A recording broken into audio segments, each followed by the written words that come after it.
Hi, my name is Helen Garcia, and you're listening to Yellow Chair Collective, the podcast. Yellow Chair Collective is a private practice located in Los Angeles, California, and today we have one of our fellow clinical supervisors, Nadia Islam, here to discuss the importance of evidence-based and culturally humble approaches in therapy.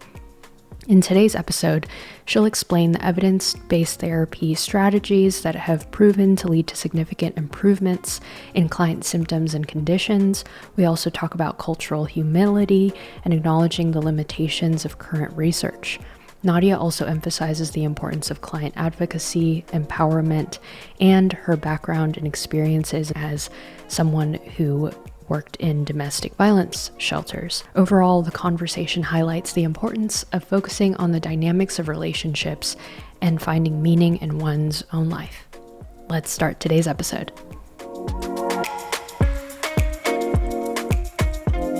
Well, the first time, right, that we tried to do this, I was sick.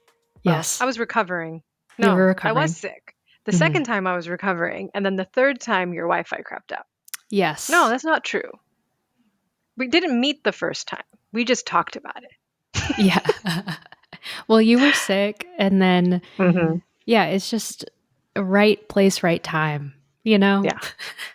But thank you for your patience. Thank you for your patience, because the third time I was like, darn it, next time I'm not recording a podcast in the office.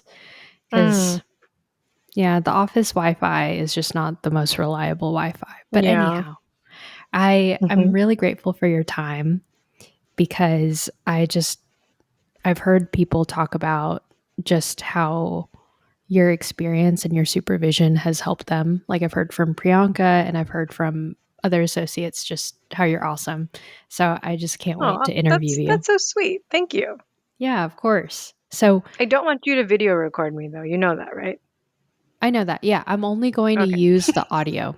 So we're recording right now, but I'm only going to download the audio file. So just out of respect I appreciate that. Of course. Yeah. So I kind of want to go into the first question. So for people that don't know you, Nadia, you are a clinical supervisor here at Yellow Chair Collective and Twine Community. And I just want to talk about like the confluence between evidence-based and cultural humility first.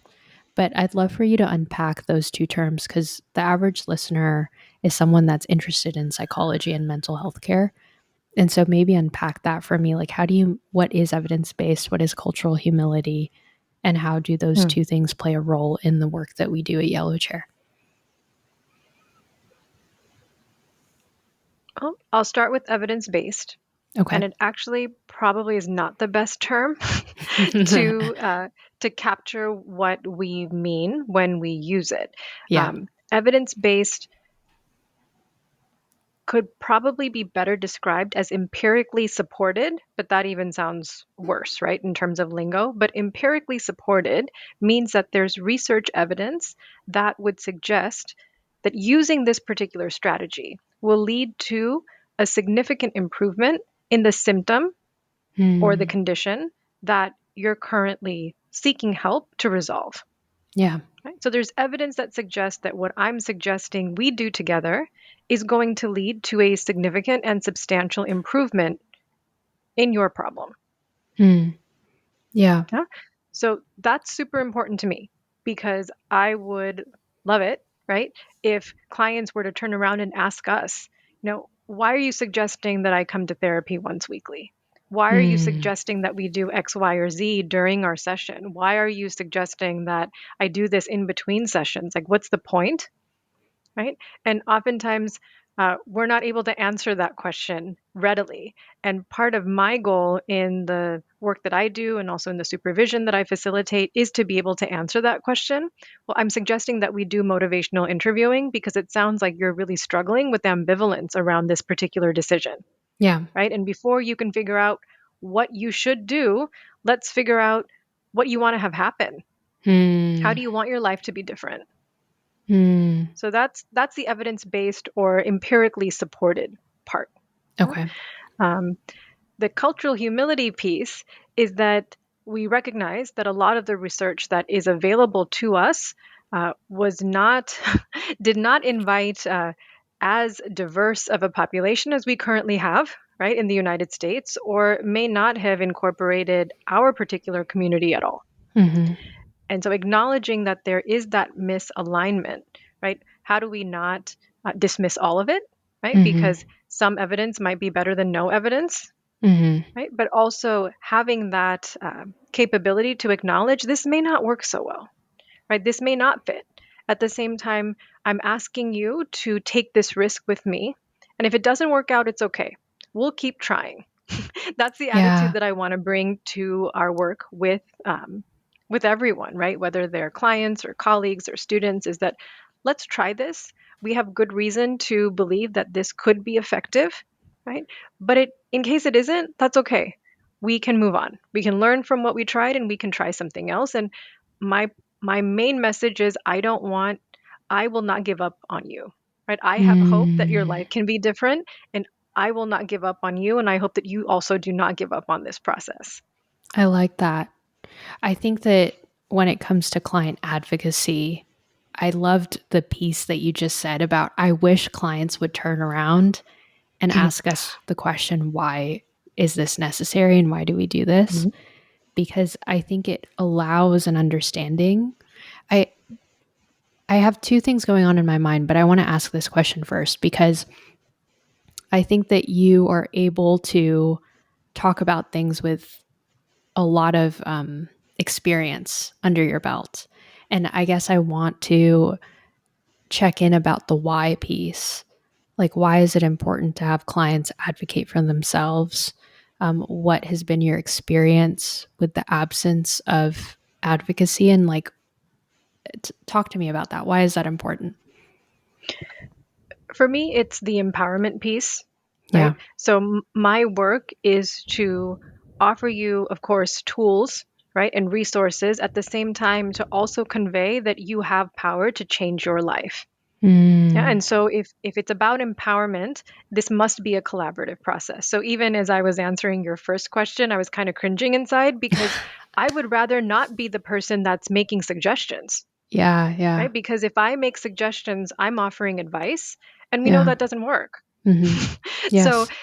it's really more about, well, how do I facilitate a conversation, which is Yeah. pretty much what therapy is, right? How do I Right. facilitate a conversation that allows you to tap into your experience and your wisdom so that you can identify options and you can weigh the pros and cons and come up with a strategy that you are willing to attempt Hmm.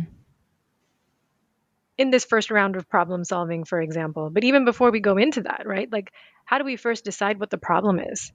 Mm. I know that's what we're supposed to do when we conduct our intake session or we do our initial assessment. But honestly, that might be 60% of the work. Yeah. How do we define the problem, right? What is your problem to solve versus a problem that is not up to you to solve? Hmm. Yeah. And I'm already thinking about it from two perspectives because as a therapist and as a client, sometimes the client doesn't know what their problem is. They just know that something is wrong. And Yes. so I love that perspective of you're facilitating the fertile ground and the safe place to go, okay, let's talk about it. Like what's happening, help me understand so that we can work on this together. Um, in your experience, what areas do you think a therapist guides a conversation? And when do you actually allow the client to drive the entire conversation? Like it, because it's a dance, right? Hmm. Yeah. My approaches tend to be a bit more active and directive. I noticed that So about you. yeah. So right, okay, no secret there. Yeah. But my favorites, right, really Hmm. do come out of cognitive behavioral therapy, and I know that's that's not very popular among many of Yeah. my colleagues, at least initially, because cognitive behavioral therapy, people think of handouts when they think of Hmm. CBT, and that's not what I think of at all. For Hmm. me, CBT is about how do I think, right? How do you think? How do the people Hmm. that you love, the people around you think, and where's the mind meld? Like to me, it's complex and sophisticated, and isn't best always captured in Yeah. a handout. But my favorites are motivational interviewing, problem solving therapy, and then even the third wave, right? Past cognitive behavioral therapy, which is acceptance and commitment therapy. Mm-hmm. And these types of approaches do involve a very active approach where um, you are collaborating with the other to set the agenda for your time together. Mm. Yeah. And why is that And once, important with the Asian American population? I apologies for interrupting you. no, feel free to interrupt me because otherwise I will continue. Um, I think it's important for establishing shared power within this relationship that is already hierarchical, Mm. right? So if I'm going to someone else for help as a client, I am expressing my vulnerability, right? Right. Just without even getting into what it means when there's a commercial transaction, right? To back this up. Yeah. And that hierarchical stance will not facilitate healing. So, how do Mm. we go from a beginning that is by its nature hierarchical and create a collaborative space? Hmm. Yeah. Where even if equal power is, too lofty of an ambition, how do we ensure that it's shared, right? And that communication can be safe. So even if the client doesn't know exactly how to say something exactly right, they can feel comfortable to signal, hey, I'm not keen on this, or something's wrong here. Hmm. Yeah, there's almost like a dance that you play as a therapist to be able to read where the client is and how much power they are giving you. And Mhm. so it's interesting because the job of a therapist isn't to take power, but to give power. And Mhm. so it takes a lot of practice in order to get there. Because I think that I'm already thinking about like my early days in therapy, but I'd love to connect this to okay, let's say a client is going in with a plethora of issues and wanting to tackle burnout or conflict in DV. Because the follow up question I have for you is like helping someone overcome a plethora of conflict using the modalities that you specialize in with CBT, ACT, and motivational interviewing. But I'd love to hear your perspective about how you navigate that. Like the human brain is so complicated and knotted all the time that um, how do you help them sift all of that through the practices that you use? I think my first priority is safety, Okay. and I'm really attuned to dynamics of power and control, probably Mm, because of my early training in domestic violence shelters and also counseling programs that are focused on intimate partner violence. And so when there are just a range of issues, I want to begin with the very basics of safety, right? yeah. How safe are you at home, right? How well are your basic needs for food, shelter, and warmth met? And then, um, not that Maslow's hierarchy of needs isn't problematic, but I do think it provides a map Yeah. where let's begin with the physiological and then move into the emotional and then perhaps move into the existential. And so Mm, it could be that someone's coming in and they really want to talk about the existential, yet at the same time they're housing insecure. And I think mm, that's where my training as a social worker can be really helpful to say, okay, definitely important, definitely a priority. At the same time, I don't want to avoid this problem over here because there could be a lot of stigma and shame attached to it. mm. Yeah. Yet, if we ignore the housing insecurity to talk about the juicy existential stuff, that's not fulfilling my ethical obligation as the social worker in the room. Yeah.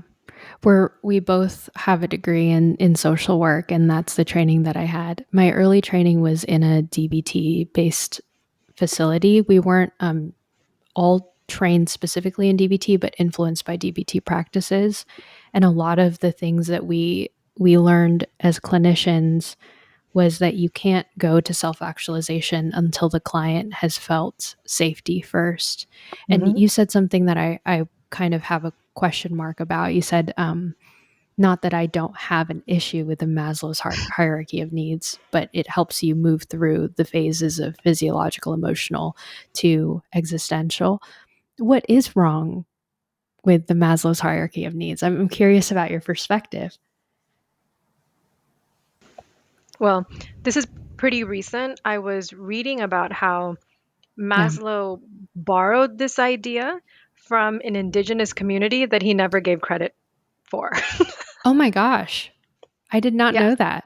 I didn't either. For years, I have not known that. Yeah. And again, I That's didn't good do knowledge. too much research into this, but from what I remember, the idea was that he actually cut it short, right? So self-actualization is not actually the apex of the pyramid. Really? There's it goes beyond that, and it has much more of a community focus. That is so much But better he, but than he how. lopped it off, right? He lopped it off because he didn't think it applied to his community, right? Like Oh he my he was creating gosh. something that would be consumed well and easily for his target Mm-hmm. audience, and so it's incomplete. So so yeah, that's what I was thinking of when I was saying not that it isn't problematic, because I think there's been some recent writing that kind of elaborates further on that history of how was this conceptualized. Wow. That actually explains so much of the confusion I had as a client before I became a therapist. Of I know so much more about myself now and I feel really healed and I feel the need to serve others, but I'm being told that I should have self-love before I can go out and do this. And so Mm. I'm realizing now that maybe the frame of thinking I was using at the time was incomplete, where it wasn't that in loving myself I couldn't then love other people. It was a piece of that that would allow me to love other people better. And so I just love Right, and to. even thinking about it like as Yeah. a pyramid, right? That's a very linear way. There's a linear progression. We do this and then this and then this and then Oh this. yeah, And I never even thought about that. It's not I step mean, by okay, yeah, step.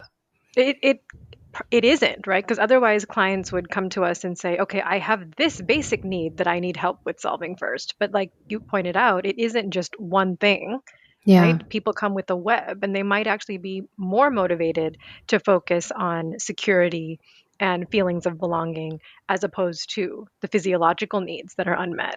Yeah. I guess I'd love to know more about this indigenous framework that you were reading about. If it wasn't a pyramid, what was the structure? I think it was still a pyramid in the article that I was reading, Yeah. but it made me like the point that you just mentioned, right? It's like this idea that, well, first I must self actualize before I can then make a contribution to my community. Mm, That seems very rigid, yeah. where it perhaps is more of a feedback loop where Yeah. as you relate to others and build relationships with others and community with others, that also will feed into your self actualization. So, this idea that you move from one phase to another and there isn't some kind of overlap seems too rigid and not in alignment with what, for example, your lived experience is. Mm-hmm. Yeah, because I'm curious to know what your background has been because you mentioned a little bit of the DV shelter, social work background, and I'm assuming that you're not done growing as a human being. And so I'd love to hear more about how it applies to your life. But I'm the eldest daughter of a Filipino American family. We immigrated here when I was 6, a month away from turning 6, actually. And service is a huge part of my culture. Like someone, and I don't know if it's part of your culture as well, but you go into someone's home and you share whatever you can with them, your food, whatever old clothes that you're not using. I guess I'm curious to hear about your growth process with what we were just talking about. Like, is it linked for you? Is it a cycle for you, the way that you think about all of this?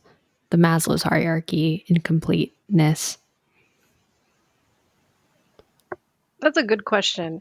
As I was listening to you share your story or the Yeah. beginnings of that story, my family immigrated from Bangladesh Mm, in the, let's see, my parents immigrated actually as single adults in the early really? 70s, and it was really outrageous for my mother to have immigrated here as a single Bangladeshi woman. Wow. Um, and so they met here and then went back to Bangladesh, got married, came back here, and then I was the first in my family to be born in the United States. Wow.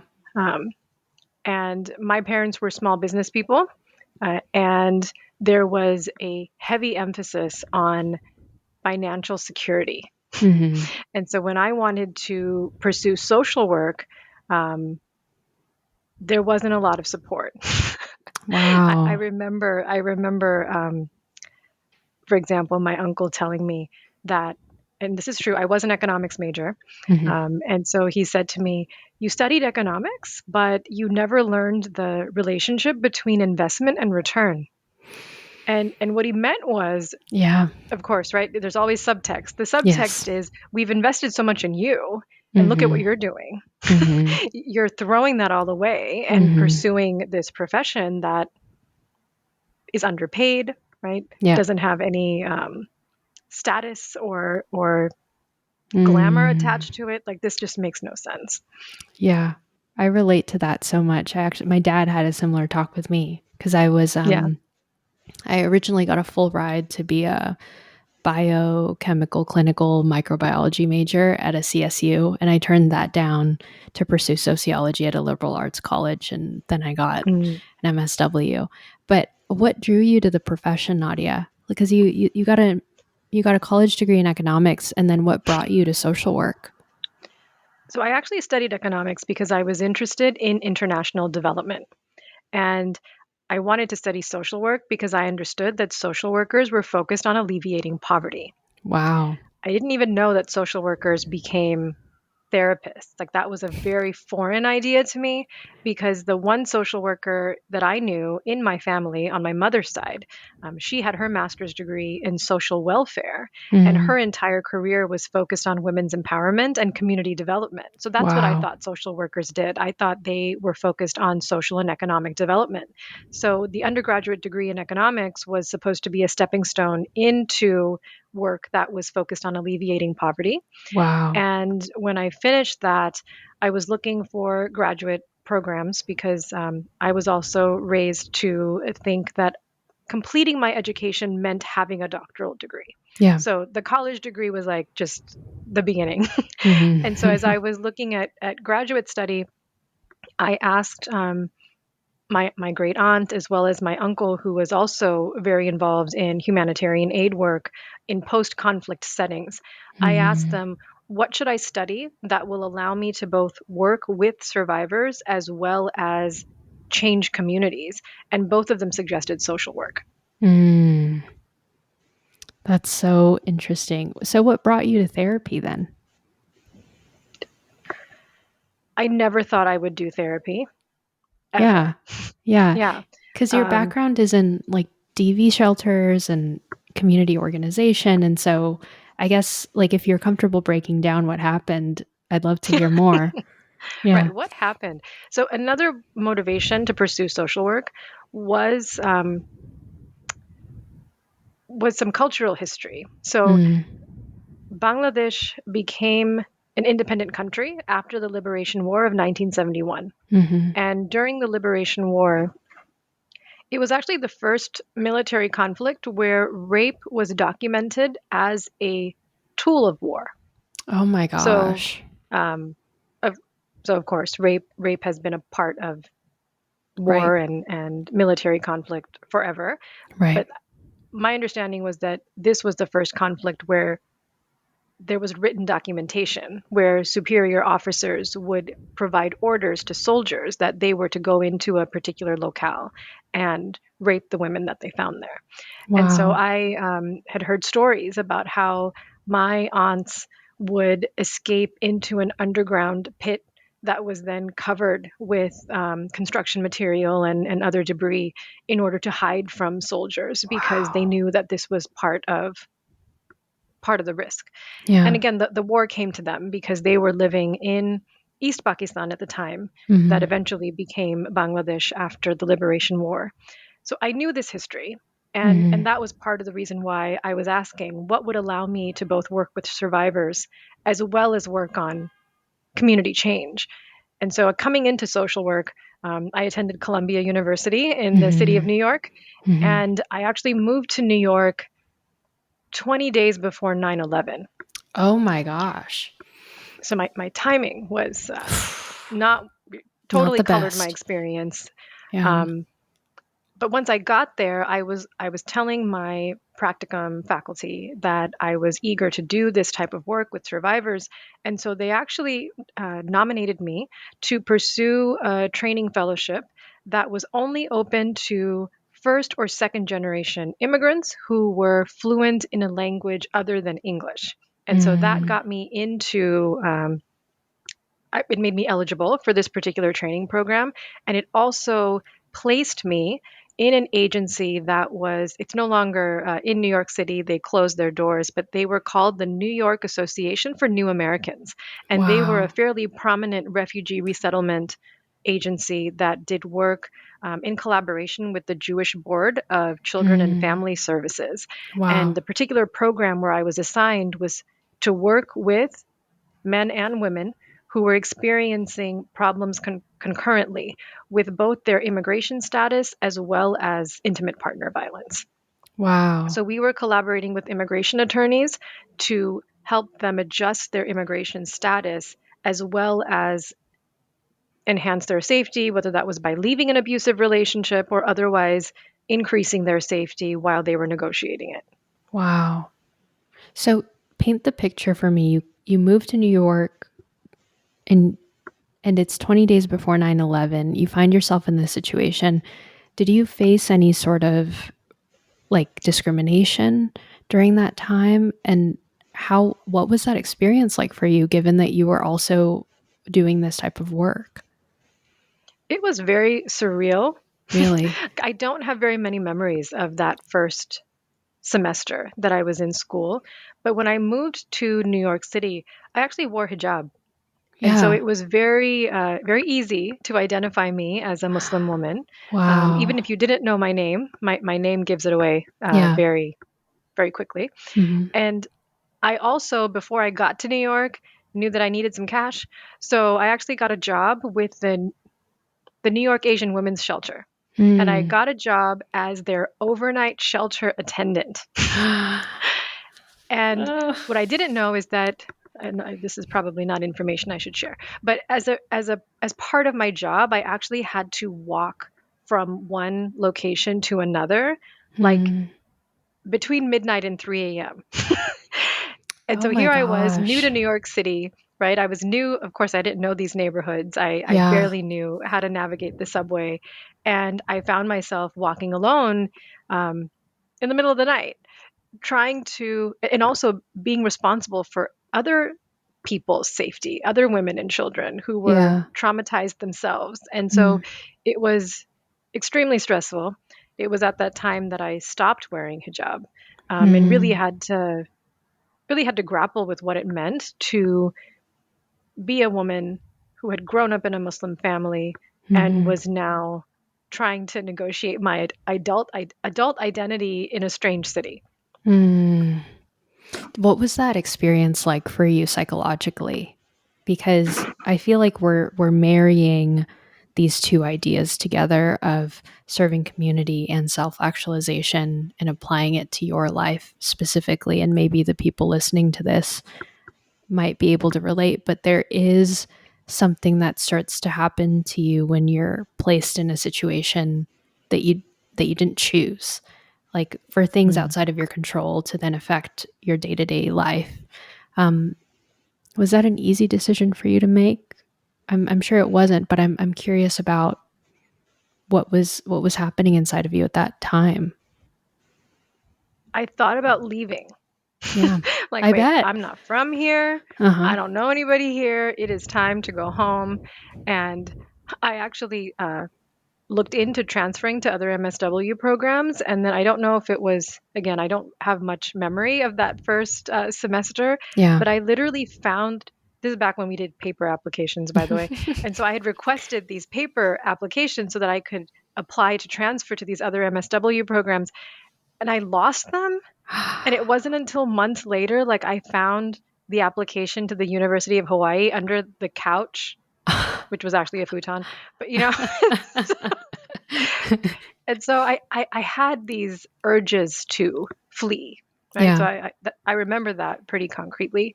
At the same time, I had my job, I had my practicum, I had Yep. my classes, and I was there for a reason, right? I wanted to train in New York City Yeah. because I thought that just being in that environment would give me a level of exposure that I wouldn't have if I had stayed in California, for example. Yeah. And so, how long did you live in New York before you moved back to LA, or did you live in other places before then? I went to college in Massachusetts. So Okay. I too went to a liberal arts college. Hmm. I'm an alumna of Wellesley Oh, College that's a outside of great school. Boston, Massachusetts. Yeah. And that's where I studied economics and minored in women's studies. Hmm. And so directly from there, I started the MSW program at Columbia. Hmm. And then And as soon then, as I graduated, I yeah, booked it back here. as soon as you graduated. So, your perspective at the time was it's okay. Let me just tough it out for another year and a half. Yeah. I think by the time I found the application under the futon, the deadline had passed. And so at that Oh, point, I was looking at, okay, I would have already been here a year, and then there's a year more. So I've been yeah. here a year, I can do another year. Yeah. That that makes sense. I actually went to an 80% white liberal arts college. I don't know if it was that experience for you when you went to school, but I thought about transferring myself a couple of times, but then I worked my butt off and I graduated in 3 years and I had the same perspective. But I it did was, too. I yeah, graduated in 3 years. it's great. That's what people don't tell you about going to liberal arts schools. You actually have a say in your education. And so Hmm. I was smart about it too. And I took a couple of classes in community colleges so I could get my GEs over and done with. Hmm. But anyhow, I, okay, so you booked it back to California. What, I'm assuming that you started working in domestic violence shelters soon after. And then what got you into therapy? Yes. So the first job that I applied for and obtained, I was actually laid off from before I Okay. even arrived. So I Wow. had applied for work while I was still in New York. I came back to California thinking that I was going to work at a particular domestic violence shelter. And then when I called them to let them know that I had moved back and I was looking forward to starting, they let me know that the entire staff had been laid off. Whoa. And I was welcome to come meet them. I was welcome to volunteer with them, but they weren't sure if they were going to be able to pay me. So I did go out and meet them. And I had a very fruitful conversation with the director of programs that I was going to replace. And I realized that I dodged a bullet. Okay.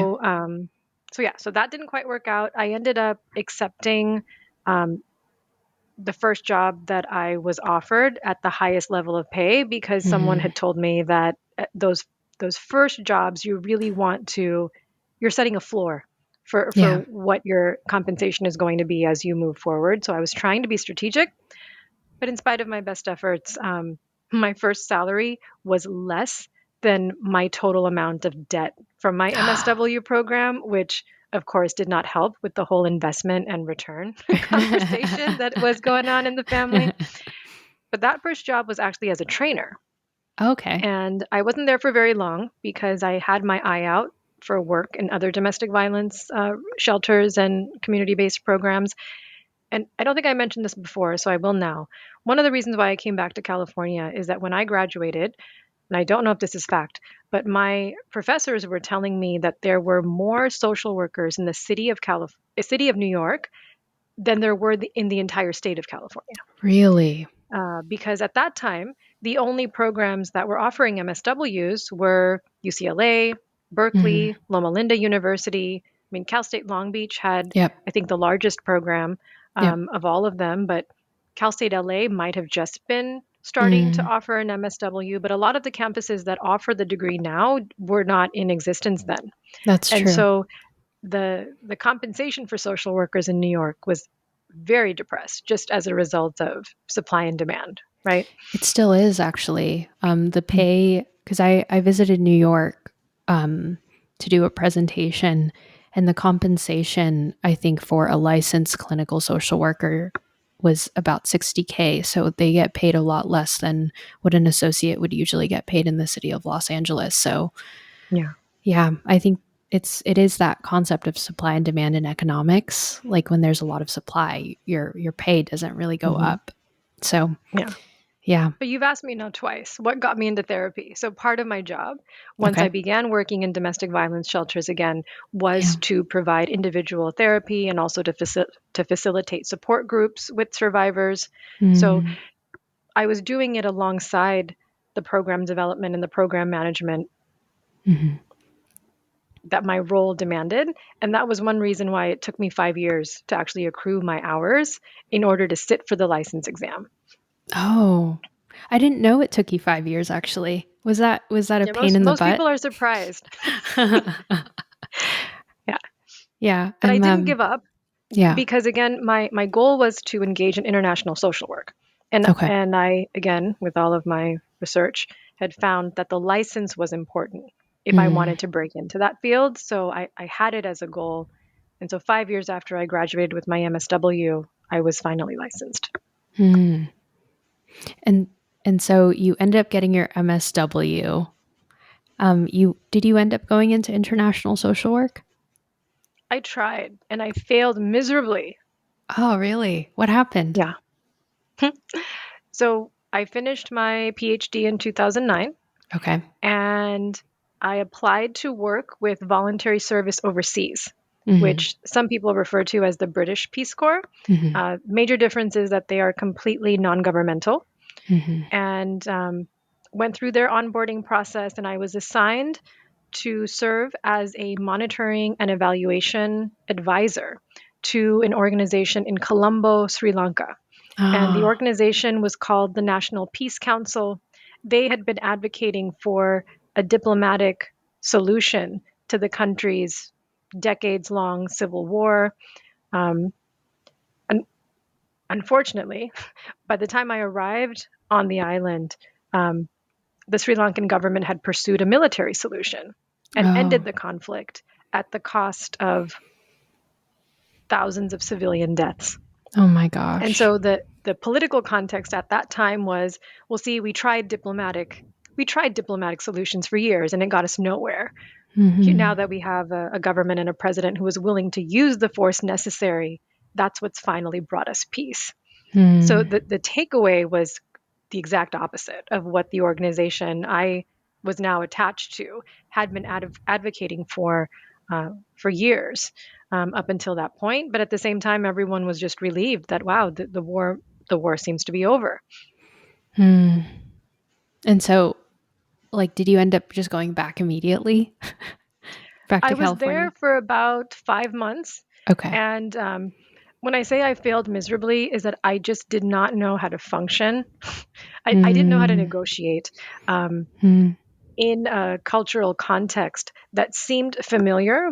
Again, I could blend in very Yeah. easily, but that actually turned out to be problematic because what I Oh. learned is that the primary groups on the island were uh, Sinhala Buddhist, right? Hmm. Tamil. Hmm. Tamil people could be Hindu, Christian, Hmm. or Muslim. And Hmm. then the third group were considered Muslims. And so, because of my last name, I was identified as a member of the third group. Hmm. And so I didn't experience the famous Sri Lankan hospitality, right? I Oh my realized that gosh. the famous Sri Lankan hospitality was actually for the British volunteers, right? The European Oh. volunteers. It wasn't for people like me. And so Oh. that was one disadvantage. And then the second disadvantage was um, this is just luck. When I arrived to the organization, the person who was supposed to be my supervisor actually was gone. She went to Canada to be with her daughter who had just given birth. Oh my And so by the gosh. time she returned to Sri Lanka, I had already been there for about a month and I had inadvertently allied myself with her rival in the organization. I had no idea Whoa. that that's what I had done. And so when she came back, my ally, who I did not know was her rival, told her that I had a similar position in the United States that she does in this organization, and that I was actually more qualified for her job than she was, and so she should watch her back. Oh my And so gosh. I don't think he did it to harm me. He did it to get under her skin, but her Hmm. response was to ice me out. And so every day I would go into work and I would show up at 9 o'clock, for example, and I would greet her and she would say, "Oh, Nadia, it's good that you're here. I will speak to you today." Oh my gosh. And then I'd go over to my desk and, Hmm. wait. But she never spoke with me. And when I would go back at 5 o'clock to let her know that I was leaving, she would say, "Oh, Nadia, I meant to talk with you today. I will talk with you tomorrow."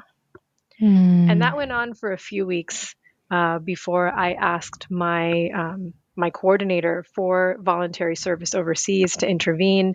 And we had a very productive meeting where we, agreed to all of this came out in the Hmm. three-way meeting, Hmm. and we agreed that we would have a fresh start, but that fresh start just didn't emerge. And by that point, I had spoken to other volunteers who told me they had experienced similar things at their sites as well. Hmm. And so I just lost confidence that I could be Yeah. effective, even if I were to move to a different agency. So I came Hmm. back. I'm curious about because I'm noticing patterns in your life where things just never turn out the way that you imagine them to turn out. No, they don't. Yeah. They And so don't. tell me about like how do you how do you know to deal with that now given all the experience you've had with things just not turning out the way that you imagine them to be? That's a really good question. I'm still a planner. I love Okay. planning. Same. I love planning. Like it brings me joy. Yeah. So it's not that I did go through a period where I stopped planning just because I felt that there was no I wasn't good at it. So I try, Yeah. but ultimately I think I've learned to have more detachment to the outcome. And Hmm. that's probably another reason why I resonate so much with acceptance and commitment therapy, where it's like, how do you accept what, how do you accept reality, right? Not because it's what should happen or what you were hoping would happen, but okay, this is what's going on. Yeah. How do you move in the direction of your values in order to Hmm. give your life meaning, regardless of what the reality is on the ground? Hmm. That helps me understand you a lot better because there one of the biggest questions I was going to ask you today is there's just a lot of strength in your voice. And my one of my best friends growing up studied speech and language pathology, and she used to tell me that you can tell a lot about a person based on their voice and based on what they've been through. And I think that that was the first thing that I wanted to ask you, but was waiting for the opportune time to ask you. But it also helps me understand too why choice with clients means a really great deal to you because it's almost like given all of the things that you've gone through, being able to figure out what is within your decision and what is within your control has been your way of navigating through all of these things. What No, what do that's you fair. what are the top 3 things that Nadia values? Mm.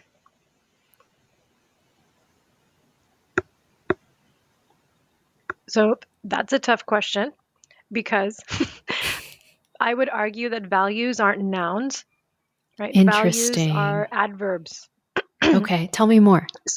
So again, I'm borrowing this from ACT. This is not coming from my own mind, but the Sure. idea is how, right? So instead of answering the question what, we Mm. want to answer the question how.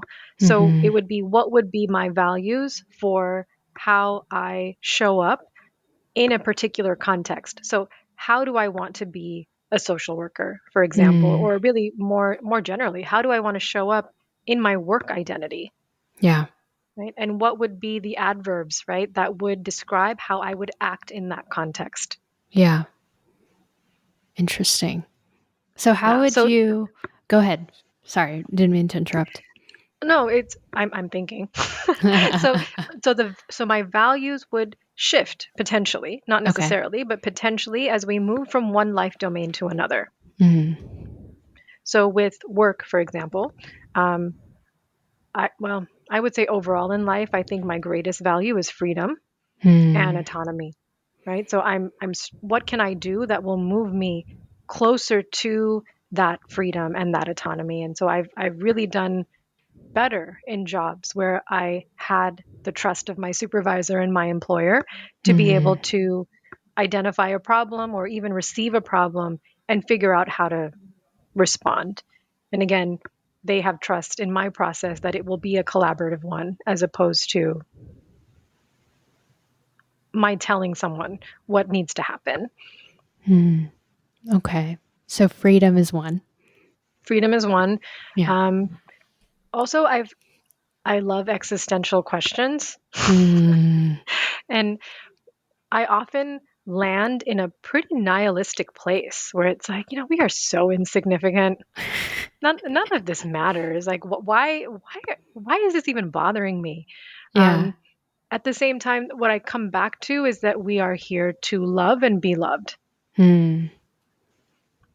So I I would like say that. love would be another value, and that shows up most readily, right, in my intimate partner relationship, in Hmm. my relationships with family and friends, but it also shows up at work, right? It shows up with Yeah. colleagues, it shows up with clients. Yeah. So freedom, love, and what was the third one? I don't think I told you a third one. Okay. They might just distill into those two because the other words that are coming to mind fit either in freedom or love. Yeah. Yeah. Okay. Curiosity might be the other one. Okay. Yeah. Yeah. I If can I see how wasn't that can fit into curious, freedom. if I wasn't curious, I would die of boredom. Same. I think that's why I personally fit into this job because I'm just naturally very nosy and very curious. And I was the kid that asked questions no kid should have asked their teacher or Mm-hmm. friends. But I'm curious about like I'm trying to understand and piece together the resiliency in your life, the freedom that you experience, and being able to relinquish the outcome. How do you think that you show up in your intimate relationships given all of these experiences that you've been through? Mm. I'm assuming there's been a relinquishment of the judgment and there's been more curiosity, but I'd love to know more about that. I think there's still a lot of judgment. Okay. What do you think that's about? Do you think that's protection? You know, I'm not sure. Okay. When I first did the Myers-Briggs thing, right? I was in middle school and I came out as an ESTJ, Okay. which I thought was marvelous, if that tells you anything. And then I did it again more recently, like let's say in the last 5 years or so. And now I show up as an INTJ. Oh, Mhm. interesting. So the Interesting. J is still there. The J has not dropped. I'm Yeah. very quick to judgment.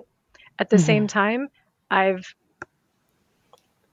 I've drained that judgment of power Mm. by thinking it really doesn't matter what I think. Mm. Like Okay. this is just my mind producing thoughts. Yeah. And So narratives. I'm not trying to invest in any of those thoughts. It's just kind of noticing them. Yeah. I Yeah. I guess like selfishly, I'd love to know more about how you think about love because I'm reading this book right now by David Rico. I don't know if you've heard of it, How to Be an Adult in Relationships, The Five Keys to Mindful Loving. And I'm Mm. in the part of the book where he talks about the practices of allowing yourself to be who you are. And like all of these experiences, like I'm painting a picture of Nadia as someone who is very ambitious, um, really values choice in her life and personal freedoms, despite what she's going through, and the decision to be very honest about her experience. And so, like, how do you experience love? Yeah, that's my question. Mm. That's a good one.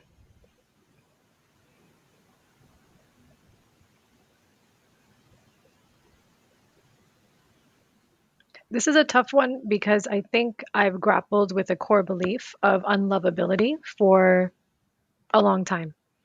And so, Really? and I also see how that's part of the intergenerational trauma. Yeah. right? That's been passed.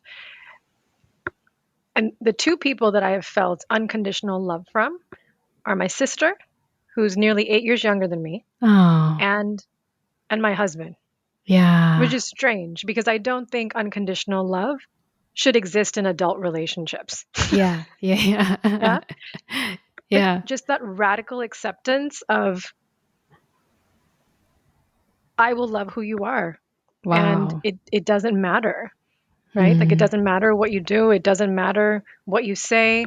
Like I may not like it, we might have to figure some stuff out, but there is no risk of rejection. Mm. Yeah.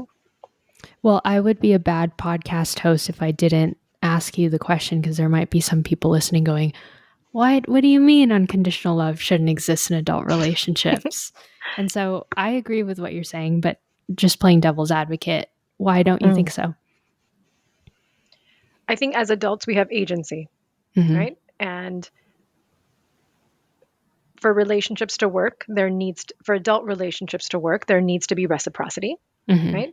And so it isn't fair, another value, Hmm. fairness. It's not fair if I can do all this damage, right, to myself and to you, and there not be a consequence, right? Yeah. That not only drags the other down, right, whether that other is my partner or my sibling or my coworker, my supervisor, it drags me down too, right? Mm. So we have an obligation to one another to hold ourselves to the values that we want to embody in our friendship, partnership. That's how I see it. I think, again, going back to the dynamics of power and control, um, unconditional love suggests an imbalance of power. Interesting. So I guess what is it about your husband that do you both feel that from each other that there is this resonant unconditional love? He would say that he doesn't think about it that hard. Okay. Okay. Yeah. I guess like when you're a therapist and maybe attributing it to our profession is faulty, but I think we tend to have to think deeply about things. Mm, And so I'm curious about like with your sibling, I can understand the unconditional love piece because you grew up together. I'm an older sister and I have a younger mm, sister and we're very thick as thieves, so I can understand that. But I'm not married. And so I'd love to mm, hear your perspective around like being a therapist, living the experiences that you've had and finding your husband. Like what is it about being married to him that makes you feel that way? mm. Well, when I met him, I'd given up. Like, is Really? How old yeah, are you? no, If I can ask, you don't have to share. yeah, no, no problem. Let's see, how old was I? 34, Okay.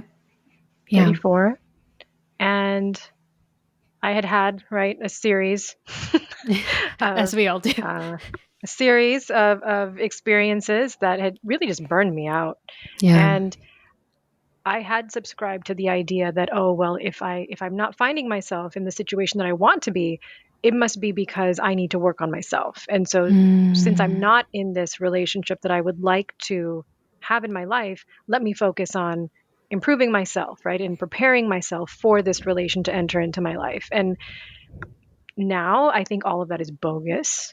Ah, that is so helpful for me.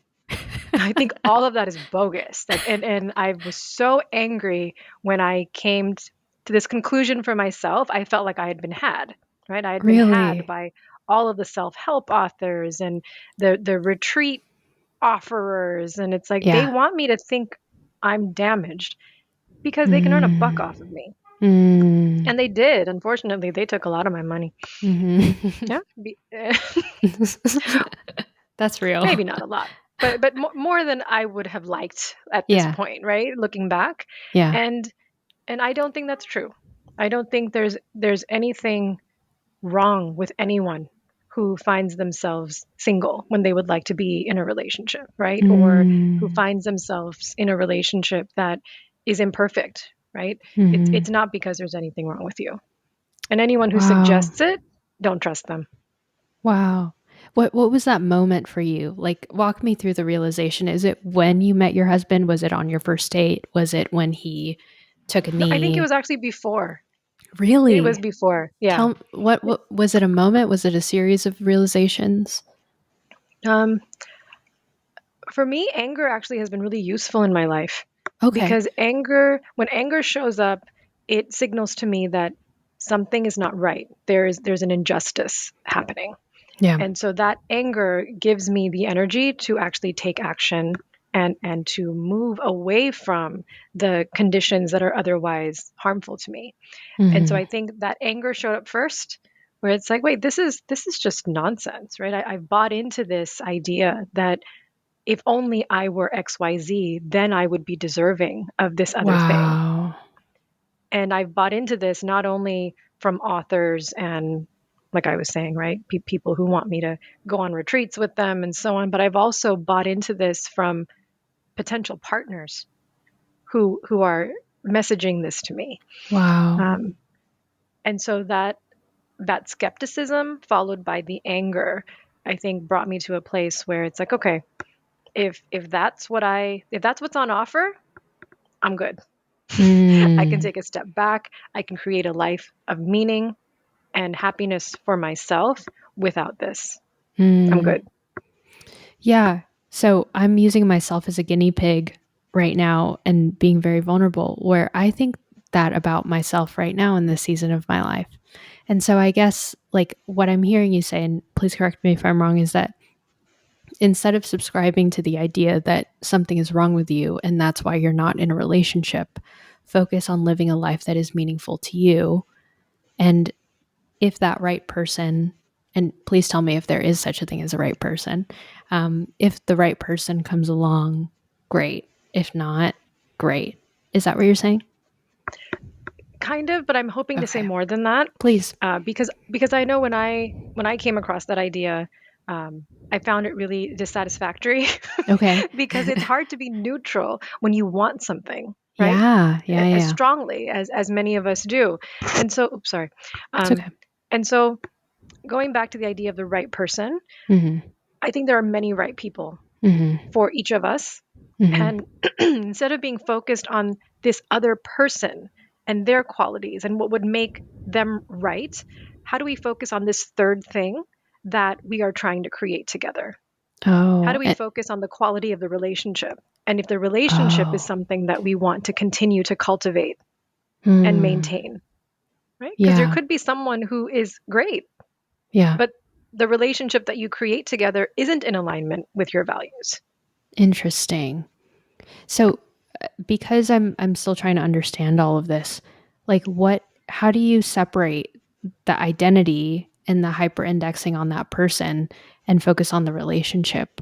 What does that look like? What is that? Yeah, I would say what observing the dynamic between the two of you, right? Okay. How is it, again, what does it embody? What do you Mm. see when you are in the same space and conversing, or when you are together in a space with your friends and family? What behavior can you observe, and how does that align with what's important to you? Mm. I because I'm nosy, did any of these lessons come about when you were working in intimate partner violence? Oh, yes. Yeah. Can you say more about Yeah. that? Like as a person, like speak to those experiences and lessons you've learned.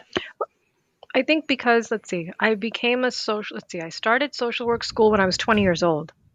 Okay. And so I was exposed to abusive relationships and unhealthy intimate partnerships like very early. And so I Wow. saw that extreme of what we don't want, right? What we don't want to manifest. It took me longer to see what we do, Wow. if that makes sense. Yeah. And so I'm still a fan of the Duluth models power and control wheel. Yeah. I still refer to the power and control wheel, but I also refer to the equality wheel. Mm. Going back to the value of reciprocity, I mean, I Mm-hmm. know not everybody wants an equal relationship, right? But Mm-hmm. I think most of us would like a reciprocal one. And so the Mm-hmm. equality wheel is helpful also to look at, well, what do we want to embody in our relationship? The power and control wheel tells us what we don't want, what we Mm-hmm. don't want to see, what might be red flags. But what is it that we're moving towards? I don't think we have enough Mm. conversations about that. That's such an interesting dynamic and a relatable one, because I think a lot of people, and maybe I'm hypergeneralizing, but sometimes when we're exposed to the wrong relationships, we have a very clear idea of what we don't want. But was it hard for you, given like all of these messagings of what you shouldn't look for, to identify what you were looking for? Yes, and I think I also blew up what that package would look like, Okay. right? Say Because more about that. if I'm not trying to find the right person, I'm less focused on those qualities and I'm more focused on what is it like when we're together. Ah, okay. I'm understanding. Thanks, Nadia. I hope people get value out of this. But I kind of want to zoom into that a second, because the right person, um, I'm already, a lot of the women that listen to this, and majority of people that listen to this are women between the ages of 28 to 34. Hmm. So I I've gotten a lot of interest around romantic relationships. And this is also selfishly for me too. But I guess like that is so relieving to know that there is no right person. That it's just, do I like the dynamic that we have? Do I like this dance that we're dancing? Mhm. And do I want it to continue further? And so I just want to thank you. But I also know that we're a little over time and I want to respect your time. But thank you so much, Nadia. This was such a good conversation. Hi, listener. Thank you so much for taking the time to listen to today's episode. If you enjoyed episodes like these, please don't be shy to hit that subscribe button. And we post new episodes every single Friday. And sharing this with a friend will also help spread the message of helping other people build better mental health practices, even though this is not a replacement for mental health therapy. We'll talk to you next time, and thanks for listening.